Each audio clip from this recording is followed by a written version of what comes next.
You're listening to WCOM LP 103.5 FM Carborough and Chapel Hill. It's a Tuesday, it's 5 o'clock, and that only means one thing. It's time for another round of Snarky Faith with your host, Stuart Deloney. This is a space where we irreverently wrestle through life, culture, and spirituality, all with our heads in the clouds, our tongues in our cheeks, our hearts in our sleeves, and our feet on the ground. At Snarky Faith, the questions or even the answers are never the point. It's all about the conversation. So here's your host, Stuart Deloney. Well, good afternoon and welcome to another round of Snarky Faith Radio. I'm your host, Stuart Deloney. And here's what I'm going to go ahead, lay out at the beginning of the show. This is kind of like a caveat. This is like a warning for this show, because we're going to do this show a little different than we usually do. We're going to kind of do this the way at least I have it planned, in reverse order. And by reverse order does not mean that we're going to be doing this show in reverse. No, we're not going to do that. We're not going to go that far. Though I do find it very interesting when my kids have learned to communicate this, and I'm wondering if this is one of my verbal tics that they picked up on. I was listening to them watch something on Netflix the other day, and they're yelling to each other, hey, they were actually saying forward it back. Forward it back, forward it back, forward it back. When I was hearing them say this, I was like, what do you mean forward it back? You can't go forward and can't go back at the same time. But that would introduce a paradox, a conundrum. And maybe that's kind of where we are here today, because in the preparation for the show, so we've got a lot to talk about today, but we're going to do this in kind of a really weird kind of manner. Maybe not weird in my head is the way that I'm kind of trying to unleash this, because lately we've been having the kind of Kanye moment of the day on our shows. And for you, listened through Kanye preaching at Joel Osteen's church. Not really preaching, more or less being interviewed by Joel Osteen, which isn't really being interviewed. It's kind of just giving him talking points and trying to keep him on track. And one thing that Kanye had said in the midst of this, I'm not saying I'm on the Kanye boat, but he'd mentioned something along the lines of saying, well, I communicate best when I kind of speak in a stream of consciousness manner. Now, we're not going to go that abstract. We're not going to kind of go that off into the atmosphere when we're talking today. But what I want to do is do our show in reverse. And this may work and this may not work. And if it works, awesome. If it doesn't work, thanks for being part of this experiment. So I'm going to go ahead and lay that out. I'm just showing my cards at the beginning of the game that's what we're going to be doing today. Because generally, if you are a regular listener of the show, Snarky Faith, you know that we kind of hit a lot of news topics with the Christian Crazy and other things. We build towards our main story. And then we kind of have our story, and then you guys kind of have my take on whatever we're talking about for the week, and then you are sent out and you are blessed as we end the show. So, if we're truly going to do this show in reverse, we're going to have to begin with a blessing, which is actually never a bad thing to do. So let's go ahead and enter into our show in reverse. We're going to do this with a blessing. So generally, at the end of our show, I send you off with the holiest amount of grace and snark and peace. I end the show that way, and I begin the show that way, sending you into the world beyond this recording that goes out over terrestrial radio and over podcasts, in grace and snark and peace. But I also tell you to be able to engage with your imagination and what it means to be a person of faith. Now, in many ways, I kind of feel like this show ends up being a kind of a catharsis for me, and a catharsis for others as I get in messages from people, and I do appreciate it. I appreciate it as you guys give me feedback as you listen to the program.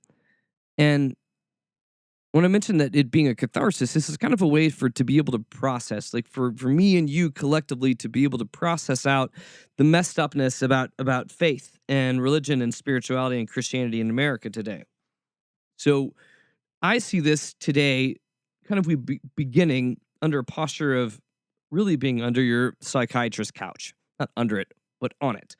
Hopefully you're not under your psychiatrist's couch, because that would be really weird. Either means you're some sort of a weird, pervy stalker, or somehow you got stuck under the couch. And if that's the case, I'm really sorry. I feel sorry for you. It sounds painful. No, but let's go through this in reverse. The reason I want to do this is because I kind of want to begin with my take on certain things, and then let's kind of then step backwards through what those things are, and then kind of deconstruct it from that manner. It's risky. It's risky. It's risky. It's live radio. It's risky. But I think we can do this. And so one thing that I've been seeing as I scour through news and blogs and others such to be able to come up with talking points and themes for our show is this idea of equality. Now, we're going to hop into a few different articles talking about equality and the lack thereof for a lot of people groups, especially the LGBTQ group of folks that live here in America, that when we say the word equal, not all are equal under the law. Not all are equal under the protections under the law in our country. And there are many that are that feel left out of the game. And it's not simply just feeling left out like, "Aw, no one included me." No, left out and persecuted. Left out of the ability for the law to be able to give you adequate protections to be able to live your life in the way that you believe that you are constitutionally allowed to live in our country. And since we're kind of moving this conversation in reverse, what I began to do is I began to go through a lot of these topics that we're going to talk about today, and I kind of devolved into this place where I began to see a division. Now, for me to bring up the idea that there's division in our country nowadays, that's nothing that is groundbreaking. That's nothing that is that different. That's nothing that should blow your mind, right? That we're very polarized. We're very divided. We're not on the same page as a country. It's very much an us and them mentality. We've become very, very, very tribal, and politics ain't helping that. Religion ain't helping that. But we are where we are, and we're still stuck here all together. But as I began to kind of look through some of the stuff that we want to talk about in our show today, it kind of began to, well, I scribble and scrawl, and I make I make notes, and I make drawings, and I make lots of other stuff. It's really just looks like a bunch of gobbledygook, but it somehow makes sense in my brain. But I began to see, as we're doing this backwards, that there's two different ways amongst those that would say that they're religious or spiritual but not religious, either way, but folks that would say that they believe in some sort of a faith of there being more than meets the eye. Not Transformers, more than meets the eye, but no, but that there's a spiritual mechanism to reality that we live within. And on those two different diverging roads of faith, there are people that see faith as an act of wonder, and others that would see faith as an act of control. And those are the nice ways that I'm putting both of these. And in faith as an act of wonder, you enter into your day, you enter into your community, into your workplace, into your family, into those that you engage on a regular basis with open eyes and an open hand, waiting to let your faith inform how you respond, how you engage with, how you love those around you. So if your faith has taught you to love everyone else, well, then you run into this with this open hand of love and being able to say, how can I bless you today? But if you come from more of the faith as a control structure, or as those probably from that camp would say, more of an obedience structure. Obedience may be the correct word, that they are being obedient to the Lord as they see it. I call it control or oppression. They would more call it obedience to God. And under that, I guess that camp of faith as obedience, the very lens and nature through which those folks engage the world, because that's what they've been taught. That's how they have been conditioned to understand the world around them. Is they see the world in very, very stark terms as you and me, as us and them.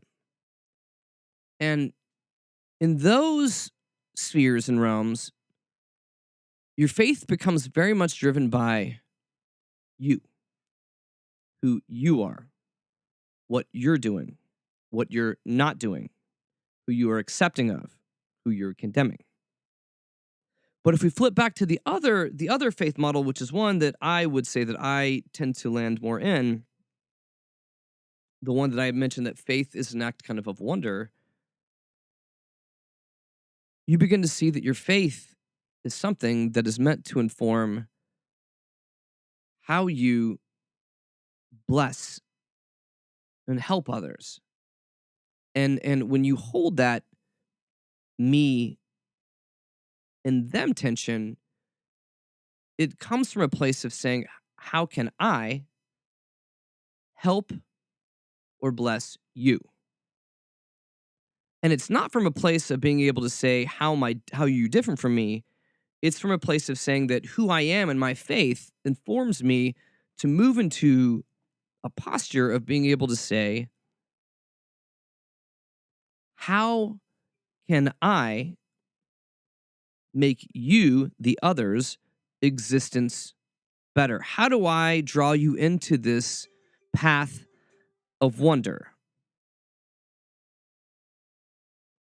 And so as we begin to kind of wrestle between these two camps, and I'm going to kind of, again, we're like, this is, I feel like you've gotten the answer to a math question, and then we're kind of working backwards here. So again, so the way I'm setting this up, and this may, I'm not even sure as I'm speaking this out loud if this is working. It worked in my head, but we have faith that is more an act of wonder, and faith that is more an act of obedience. And in many ways, and you may be saying to yourself, wonder versus obedience, like there's not a huge difference to that. But what I want to kind of go about doing here for our time on this show, as we're going to this weirdly like circuitous manner of moving forward, is that to walk with wonder versus walking in obedience will lead you down very different paths. They will lead you to engage the world around you in fundamentally different ways. And the interesting part of what we'll be talking about, hopefully through this, is that this isn't simply just about a posture and a lens, but it's also about how you even engage with spiritual teachings, engage with scripture, engage with those in your community, engage with the community that's outside of your homies and your peeps and those that are part of your crowd. And walking down both of these roads at the beginning, though they may seem faithful, they may seem roads that lead you to a place where you want to go and want to be. What I'm ultimately telling you is one will lead towards oppression and condemnation and like a closed fist. whereas the other leads you to a place of uncertainty, which is scary. To walk a path of wonder is a path of uncertainty. It is a path where you don't know what is going to happen next or what's going to come your way. Because again, when we're talking about this, one is more oriented in control and one is more oriented in openness. Now, these are also, two very, very different mindsets. And as I began the show speaking about how that we live in a place of polarization in our country, me pointing out these two polar opposites, isn't necessarily helpful. And you even may be saying to yourself, oh, it's obvious which is the right road and which is the wrong road. Yes. Again, yes. I understand with where you're getting at with this. But what I'm really trying to point out for both of us, for all of us, because I believe this isn't simply just a right or left argument here, or a conservative or liberal argument here, because I think that within whatever camp that we're in, we can move towards that place of obedience where we don't think for ourselves, a place of obedience where we aren't being people that have the creative imagination of God. And there may be folks on the side of conservatism that do operate out of wonder. So this isn't simply of saying that I'm right and you're wrong in this, but this is really trying to move us more towards an ideological place where we are more open to what God is doing and how God is moving in the world around us. Does that make any sense? Okay. Because ultimately, I would say this from my life, from those that I care for deeply and respect, that I have walked with deeply and respect. I have, as I was kind of pondering this through and kind of sitting down and being very contemplative in my own self and in my own shoes, of saying, who are those that have tended to inspire me? Who are those that I respect deeply, flaws and all? And one thing that I kept coming back to was that the people that I tended to respect deeply were people that had some sort of creative imagination, and that their faith informed that creative imagination. And I kept coming back to the fact that faith shouldn't inhibit creativity or imagination. Like, faith should be the muse and the driving factor for this idea that Jesus talked about so long ago, this idea of the good news. So, for those out there that would say that they have a walk of faith, is your walk of faith being thrust forward with creativity and imagination? Are you constantly looking, where is God moving? Or do you already know all the answers? Have you figured it all out, or have you not? Because here's what I want to say. Because again, this is one of the reasons we're doing the show in reverse.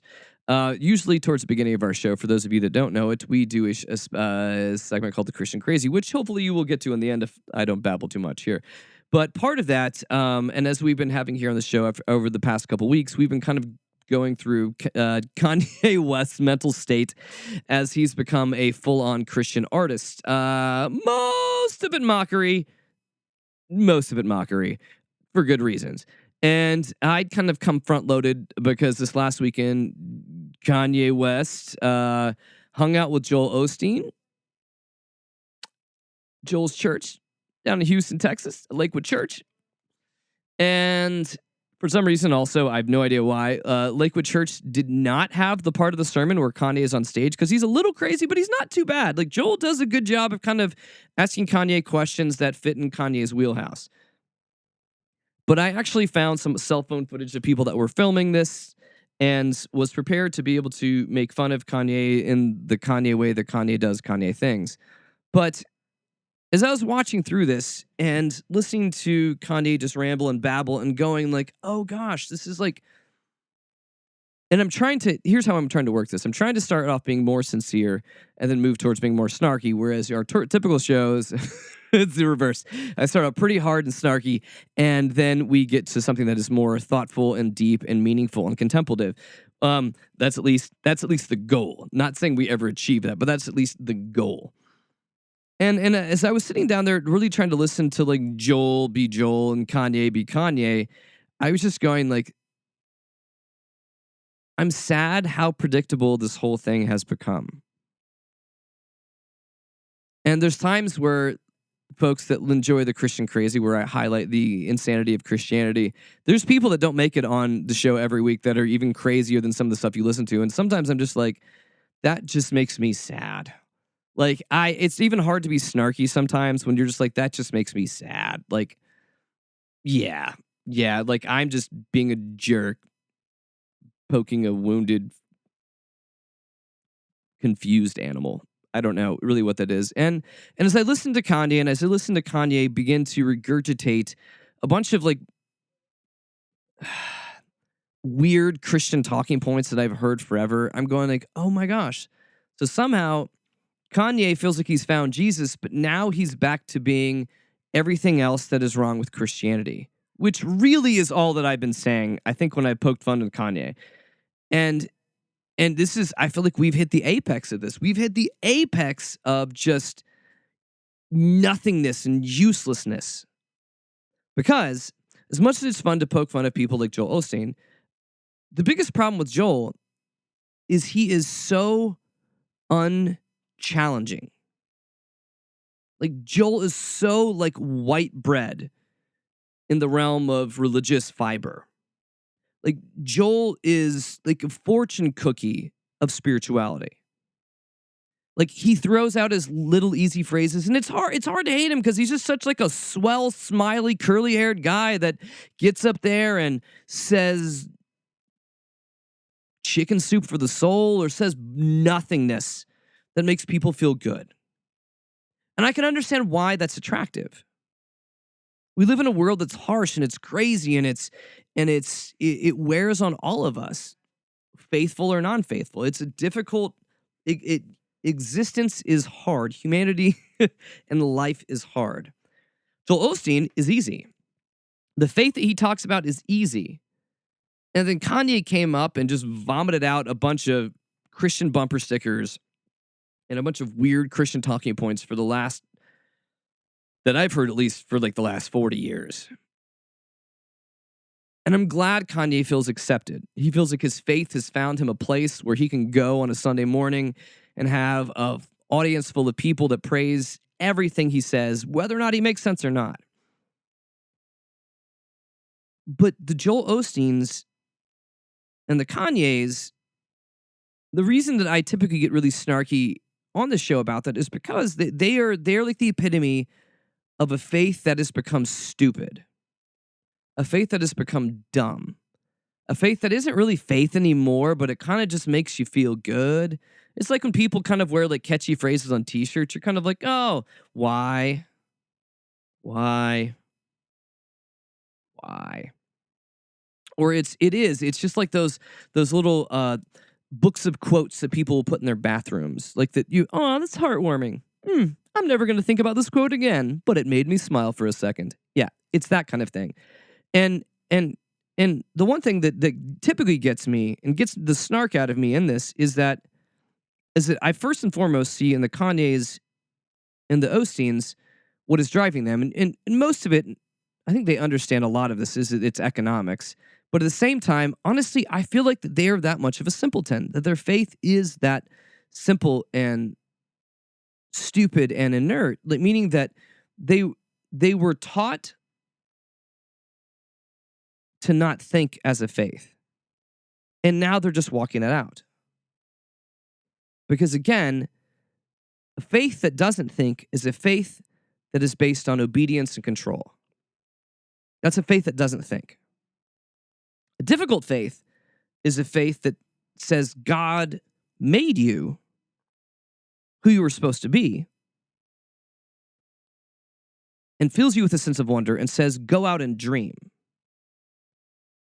Because when I read when I read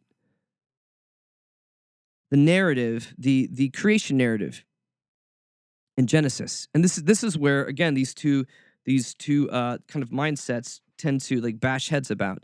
You can read this through obedience and control and saying this is physically a story of how God created the earth in 7 days. This is exactly how it happens. This is a book of science. Yeah. Or you can say, I want to read a story about God's creative imagination, and this story makes me wonder.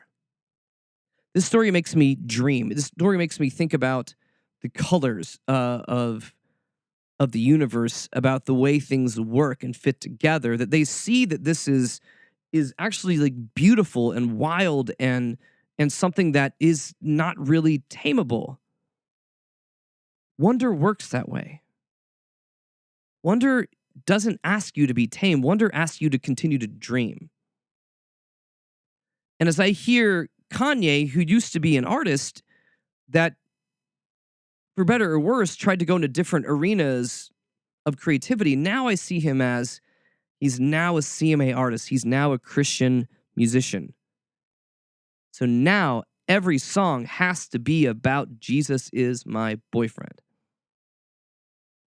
One closes your brain, one opens it up. Now, I'm not here to necessarily just bash on that. But what I am here to do is to talk about the idea that I really wanted to delve into for this hour was talking about this large concept of equality. And when I begin to kind of think about this idea of equality, we have to kind of get into definition. So the idea of equality and why people want it. Those that don't have it want it. Those that don't have it want to feel like they are on a level playing field. And I think this is an inherent, it is an inherent attribute of human nature that we want to feel like we at least have the same rights, we at least have the same shot as everybody else. Like it's really different to run a race on a leveled track that's flat and there's no obstacles and it's in a very like well marked out circle, right? Versus going on a hike uphill that may or may not, the path may or may not be marked that well. One has vastly more resistance than the other. One, if you're trying to go the same distance as the other, one has more privilege than the other. One takes a lot more work. And I feel like inherent to human nature is this desire to feel like I've at least got as much of a shot as they do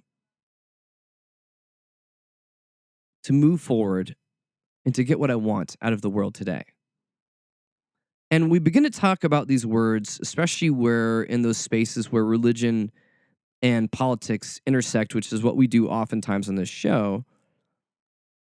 That idea of equality is one that I see groups of people striving for, desiring, wanting. And those that feel like they have it seem like they don't want to give it to others.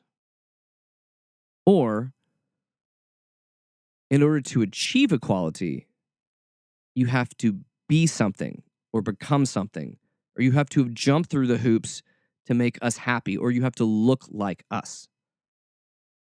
So again, I'm coming back to this idea of faith as obedience or faith as wonder.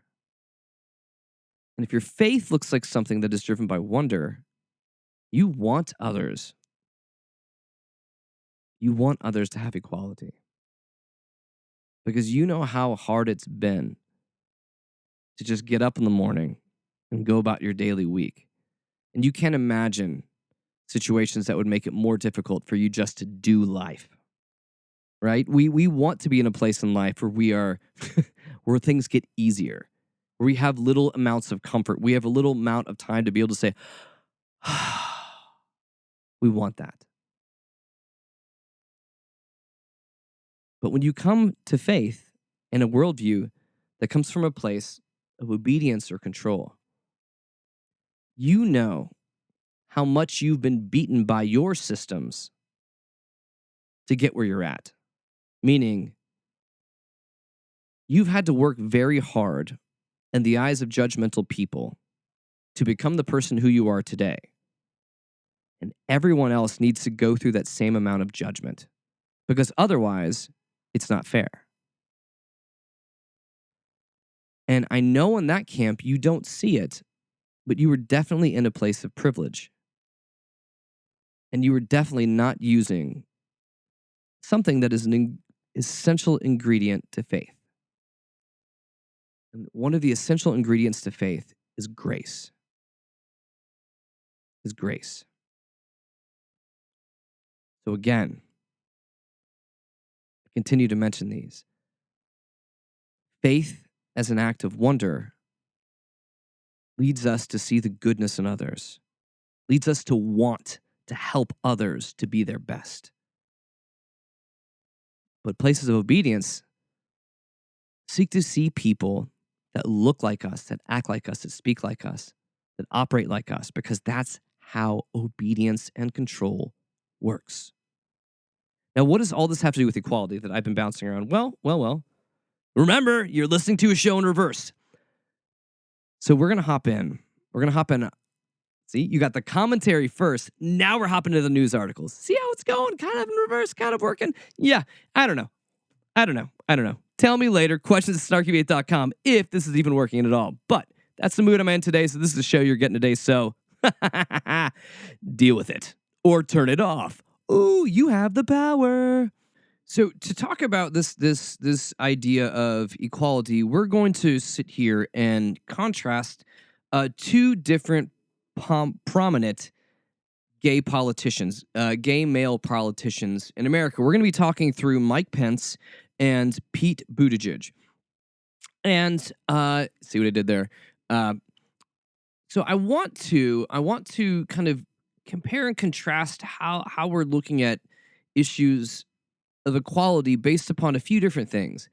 And this I read in The Advocate, and this is Pete Buttigieg speaking and talking about what does equality look like in religious expression and how do those two things come together. And he said this, and this is something that's been kind of sitting with me this week. He said the freedom to religious expression, which is very important to me personally, does not mean that you can harm people in the name of religion and say that's okay. My message to fellow people of faith on this issue is to remember that when we have policies that try to invoke religion as a way to harm or exclude people, that isn't just an insult to the separation of church and state, it's an insult to religion. Every faith tradition I know of, certainly the Christian tradition I belong to, speaks so much about needing to support those who are marginalized. Those are those who are the most vulnerable and those who are ostracized.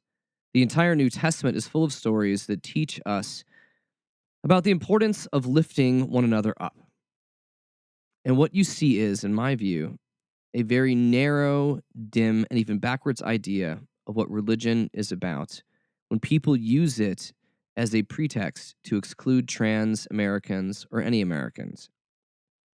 And my cry for this, my cry for the future of American Christianity, which we also talked about last week, that it's starting to die, but I want it to die so that,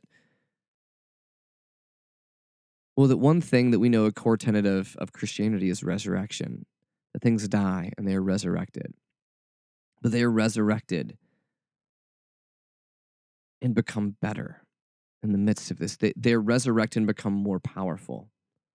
And I think that what will begin to happen as we see American Christianity die is the fact that the message, the heart, the tenets of Jesus will continue on, but maybe the buildings, the structures, the dogma, the control, all that, the abuse, would be my hope would begin to fall away. And the way that Mayor Pete is talking about faith, and I love this, and this is how I read the New Testament too, is shows us the importance of lifting one another up, regardless of what we believe.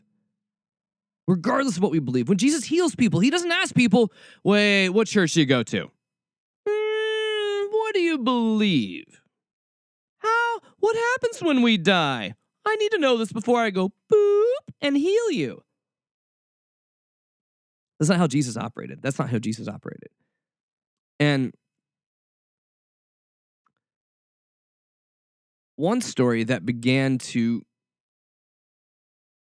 rot at me, that really began to upset me, which kind of led us down the whole roll of all of this, was from our other prominent conservative gay politician, Mike Pence. Whether he believes it or not, Mother would probably agree. And this is an article that was, I believe it was last week on NBC News, called "Pence Praises the Rule That Would Let Adoption Agencies Exclude Gay Parents." And what Pence and the Trump administration are seeking to do, there's a proposed Trump administration rule that would allow federal funding to be able to go towards adoption agencies that refuse to place children within LGBTQ families, amongst others. Pence said this: "We've reversed the rule implementing in the closing days of the last administration that jeopardized the ability for faith-based providers to serve those in need by penalizing them for their deeply held religious beliefs. We will stand for the freedom of religion. We will stand with faith-based organizations to support adoption." Pence is very proud of this.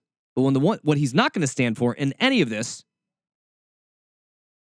is the more than 100,000 foster kids that are looking for adoption in America. And that's what really began to sink in on me, was that it's more about being right than it is about being loving and kind. That from Pence and those from the conservative side of things are more comfortable leaving kids without people to love and care for them, and they would rather be right based upon their own narrow views of the world. And he feels good about that. I think when we hear that there's kids that don't have families, I feel like that should always make us feel bad. That should make us feel bad. You know what should also make us feel worse? That we have 69,550 migrant children that are being held in custody. That should make us feel worse.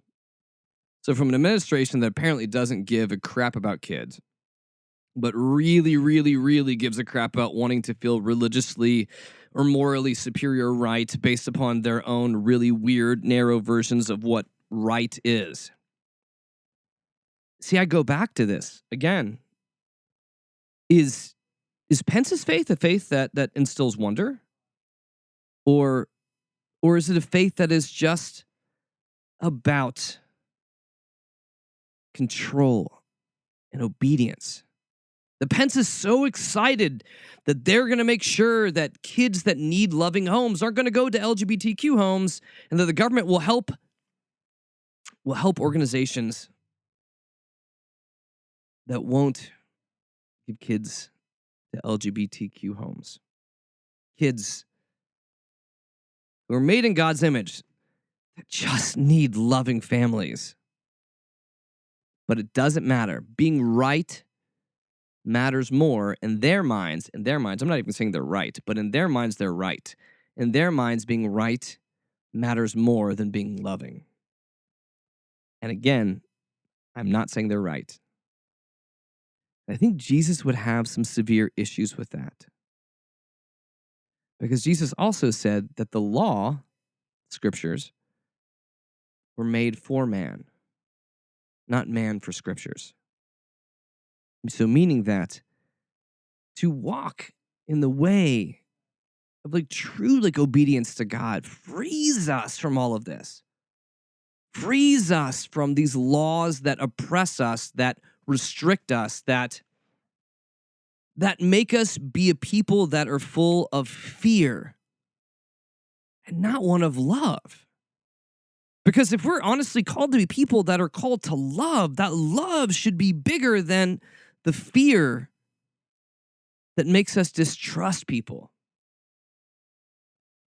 Because in the road to this, this craziness that we're talking about in the world that we live today, like seriously, and I'm just going to hit some of these because I know that I've been talking too much. But recently there was no. The state of Ohio passed a bill that allows students to answer questions that are scientifically wrong due to religious beliefs based upon evolution and stuff. So literally in public schools, kids can say the wrong answer as long as it's religiously correct. Yeah. Mm-hmm. That's a thing. That's a flippin' thing. And so when I begin to talk about these folks that are living in these places of fear, so this idea of equality that we're talking about here. So let's talk about equality. Let's talk about this. Let's talk about HR 5, which is passed in the House of Representatives.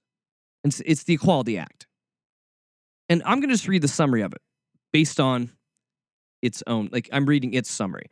The bill prohibits discrimination based on sex, sexual orientation, gender identity in a wide variety of areas, including public accommodations and facilities, education, federal funding, employment, housing, credit, and the jury system. Specifically, the bill defines and includes sex, sexual orientation, gender identity amongst the prohibited categories of discrimination or segregation. So what we're really trying to do is continue the idea of civil rights and incorporate that to make sure that it protects our brothers and sisters that are part of the LGBTQ community, that are part of our community. I don't even like it when I say that. They're part of all of us. We are all here. But when we read stuff like that, again, let's flip to the other side, okay? This is in an article from, honestly enough, what a great website, ChristianHeadlines.com, from their editor, Kayla... I'm not even going to go this. Kozlowski? Sure. Kayla, I apologize. I apologize for butchering your name. Probably not how I'm going to butcher what you said, but your name. I apologize for that. Had written an article, 4 things Christians should know about the Equality Act. So again, run with me here. Okay. Is this something that creates a divine spiritual imagination about how to be able to engage the world and show the world the love of Jesus in a way that actually heals? Or is this about control and harming others? Okay, so this Equality Act endangers the church. Okay, so as they put in this, if the Equality Act passes, churches will no longer be able to hire someone based on their beliefs. What that means is that the church could no longer deny hiring someone because they are an atheist or because they live a life contradictory to the church's beliefs. Okay, great. Let's think about this logically. Are you going to hire a pastor that won't do the pastor's job? No, you're not going to have atheists running to be pastors of churches. And a lot of this goes back to some of the worries of baking a gay wedding cake, which again, for Christians to have an issue with that, you're terrible Christians. You are horrible Christians if you're not willing to bake a cake for someone else, because they don't fit into your mold of moral fake superiority, right? So yes, a lot of this is about worrying about what's going to happen to wedding venues, florists, bakers, photographers. Oh, it's all about weddings. I don't know. If you're a baker, bake a damn cake. That's what you do. You don't ask if it's like, oh, really? I'm going to make my 5th Elsa from Frozen cake this week. I find this morally objectionable because honestly, children are stupid and shouldn't just want frozen cakes all the time. No, you don't ever hear that, do you? No. This isn't a matter of taste. This is a matter of grace and love and being able to show that love. And in all honesty, Good Lord, if you're a baker, bake the cake for the glory of God. Bake them the best cake ever. Doesn't mean you got to agree with them. Number 2 in this ridiculous article, it encourages the suppression of religious freedom. Oh no. And they say, according to The Hill, the Equality Act moves to elevate the protection of LGBT, I'll say Q, people over people of faith. If enacted, the Equality Act will prevent religious people from denying a service, employment, housing, or public accommodations, amongst other things, to LGBTQ persons, despite the fact that homosexuality contradicts their religious beliefs. Oh my God! You're not willing to hire a person based upon their merit, but you care more about what they're doing in the bedroom? You're not willing to offer housing to people based upon what they're doing in the bedroom versus what everyone else is doing. This again, this holds no water when it comes to acts of faith. This is again fear, oppression, control.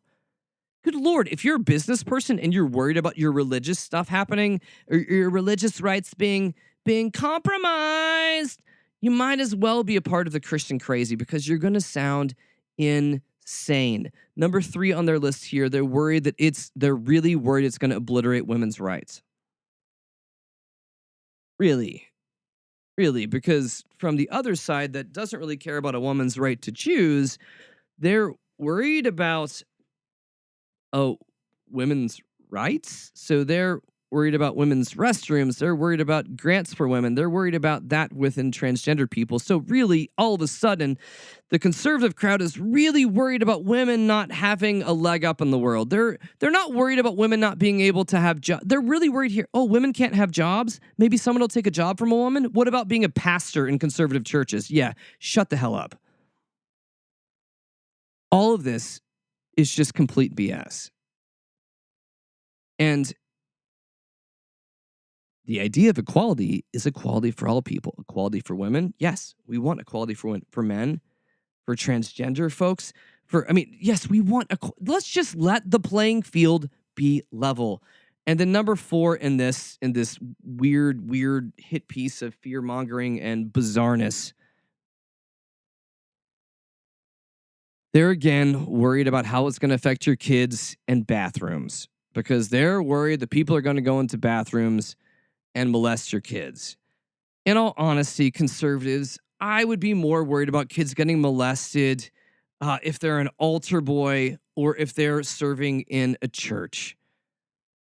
It's just a false narrative that you're again, I'm sorry. I'm trying not to diatribe too much here, but this isn't about control. This isn't about any of this. This is just about, let's just believe the best in humans. We all have our own stories. We all have our own struggles. We all have our own stuff that we have been through. But let's not continue to believe. Let's not continue to believe that giving others equality takes away from my own equality. And I speak this being a white man in America today, a white man that is still technically an ordained pastor. I'm a white man that is, I'm really not bragging about being a white man, but what I'm trying to say is, from the conservative side of the world, the white man's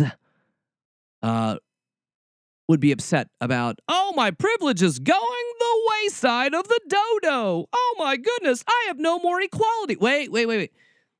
Privilege and equality are 2 different things. And the fact that somehow equality for all makes you feel like you're an endangered species really needs to tell you that you need to kind of check yourself, especially for the religious. Check yourself in the spirit. Check yourself before you wreck yourself in the spirit. Yeah. So as I'm actually beginning to look at this right now, so I promised you a show that we did in reverse. So far, we've kind of done that. But in the same regard, not really. What I want to do And I'm going to ignore the Christian crazy of our week this week. Because guess what? You guys will get double portion of it next week. Oh, hashtag blessed.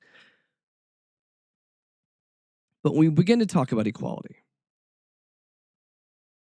we begin to look at the nature of God.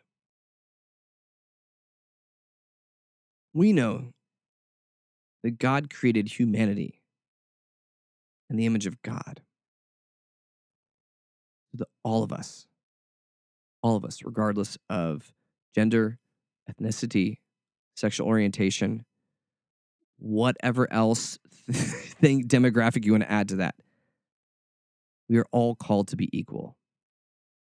And the fact that the religious people in the world, the conservative religious folks, are worried about that, are worried about giving people equality, really begins to tell me that there's really something wrong with their faith. Are they not faithful enough to be able to share space at a table with other people? Is your faith not big enough that you're allowed to love people that aren't like you? You're allowed to show kindness and bless those that don't believe like you. Is your faith that small? Is your faith that small? And if your faith is that small, it's not really faith. It's called insecurities. And you have turned your insecurities into a so-called doctrine or dogma or faith system. So it's really more about you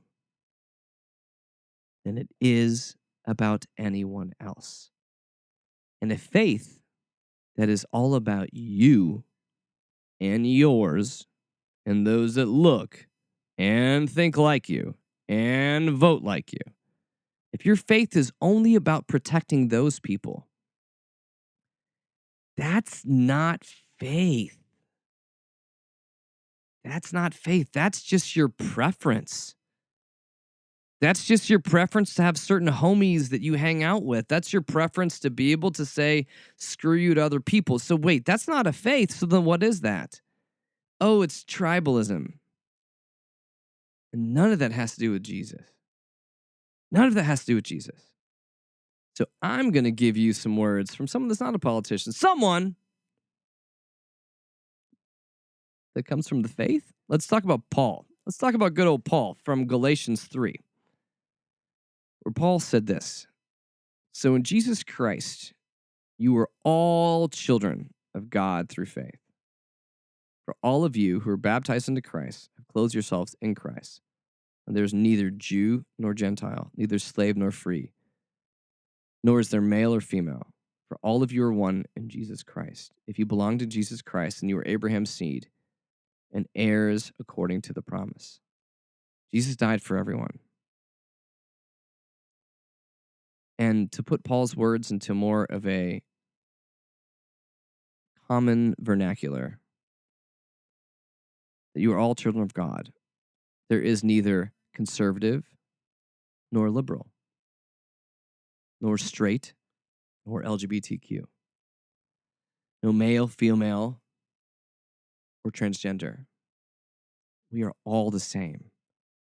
We are all a common humanity that are called to try to live in a way that betters our existence, that betters our neighbor's existence, that is loving, that is giving, that is life-giving, that is there to be able to lift you and lift your neighbor up at the same time. Because I want a faith that continues to inspire my wonder. Who will I love? How will I love them today? How will I be audacious in being able to show the love of Jesus to people in the community around me? Not who will I be an a-hole to? Who will I oppress? Who will I condemn? No. Whose humanity needs to be given back to them? Who needs dignity today? Who needs encouragement today? Who needs love today? Who needs someone to listen to them today? That is a posture of faith. essence of all of that within Christianity is this. How can I help you? How do I help you out of where you're at? Because if I've been given grace and if I've been loved by Jesus, how can I help you to feel loved today? How can I help you to feel dignified today? How can I help you to feel that God created you in her image? That's all I've got this hour. Thanks for kind of being part of this weird experiment. We did everything backwards, kind of. I will be back again next week, but as we end this broadcast, just a reminder to catch us a podcast at www.snarkyfaith.com. And as I began the show, I'm going to end the show in the same way. I send you out with the holiest amount of grace and snark and peace and wonder. Go change the world because I think you can, and I believe in you. Peace! WCOM is listener-supported community radio, and Snarky Faith is only possible through our sponsors. Lumen, a spiritual community of seekers, sojourners, question askers, doubters, and skeptics, is a collective of fellow travelers that embrace the truth that all of life is sacred, hope is real, and tomorrow can be a better day than today. All are welcome. You can find more information at www.lumencommunities.com.